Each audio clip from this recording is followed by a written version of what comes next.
అత్యంత హేళగా కార్యాలు చెయ్యగలిగినటువంటి రామచంద్రమూర్తి యొక్క దాసానదాసుని నేను. నా పేరు హనుమ. శత్రు సైన్యములను మర్దించడంలో నాకు నేనే సాటి. 1000 మంది రావణాసురుడు వచ్చినా ఎదురుగుండా నిలబడినా ఈ భుజాదండానికి వాళ్ళొక పురుగు. చేత్తో కొట్టి చంపేస్తాను.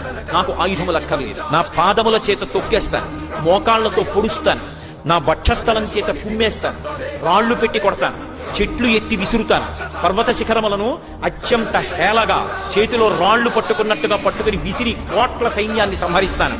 నాకు వేరు ఆయుధం అక్కర్లేదు. సీతమ్మకి నమస్కరించి వెళ్ళిపోతాను. నన్ను పట్టగలిగిన వాడు మీ లంకా పట్టణంలో లేడు. మీ ప్రభువుకే చేత కాదు, మీరెంత. నేను రామచంద్రమూర్తి యొక్క దాసానదాసు. 80,000 మంది కింకరుల మూక వచ్చి చుట్టూ నిలబడి ఆయన మీద బాణప్రయోగం చేస్తున్నారు. వెంటనే అందులోంచి ఒక పెద్ద పరిఘని ఒకదాన్ని ఊడబెరికారు. ఊడబెరికి గిర్ర గిర్ర గిర్ర గిర్ర తిప్పి ఆ పరిఘ పెట్టి 80,000 మందిని కొట్టారు. కొడితే 80,000 మంది గుర్తుపట్టడానికి వీలు లేనటువంటి మాంసపు ముద్దలైపోయారు.